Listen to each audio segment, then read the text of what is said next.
We have invited all the candidates for the new 24th Congressional District to join us here on In Focus. The open primary is June 5th. The top two candidates, regardless of party, will go on to face off in the November election. Today we welcome in the fourth and final candidate. He is Republican Abel Maldonado. Thank you very much for coming in and joining us here on In Focus.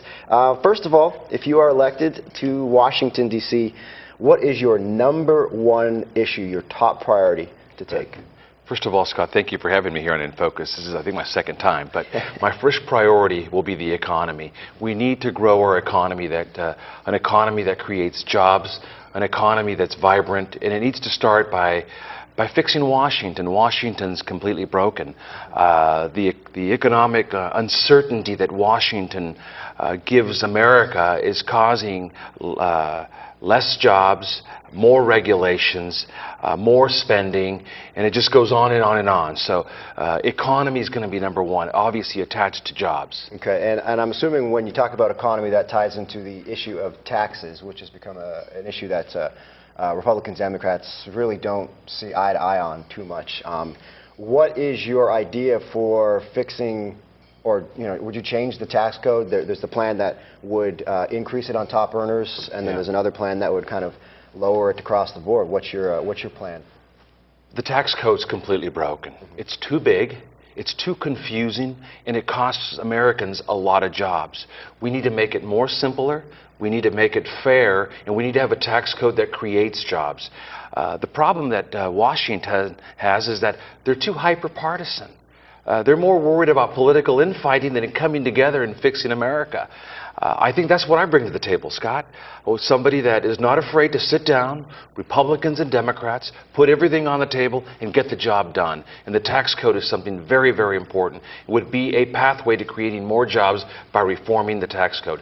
It's big government. It's too big. I'm not necessarily anti-government. I'm anti a big government that's too burdensome, that costs America's jobs, and it's what's happening in D.C. today. Okay. Another thing, when we talk about Republicans and Democrats doing a lot of infighting, another topic that has really caused a lot of infighting is the president's health care plan. If you're elected to D.C., what would you support it or not support it, and would you support the repeal of all that? Well, I think we got to start over again. Okay. There is a piece of legislation, it's called the Affordable Care Act, also known as Obamacare. It was just forced through. You see, the problem, Scott, is that Washington cares more about Washington. What about us? We have a piece of legislation that it wasn't bipartisan. Nobody read the bill. People said, oh, it was a gamble, and they thought they'd fixed it. There's not. We haven't fixed it. So I believe that Americans should have health care. Most Americans, all Americans should have health care, but we should do it in a bipartisan way.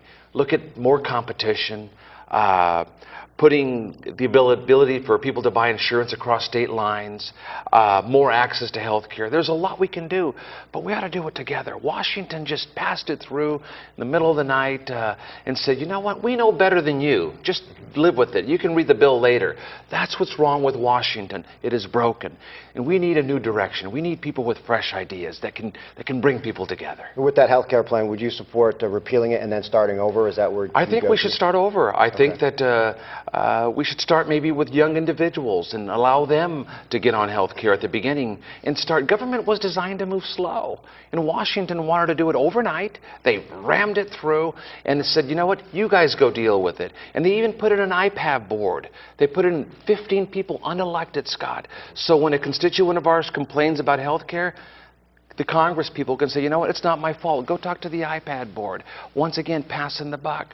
Washington is completely broken. We need to fix it. And in this election, that's the big choice. If you want status quo, you'll have that opportunity.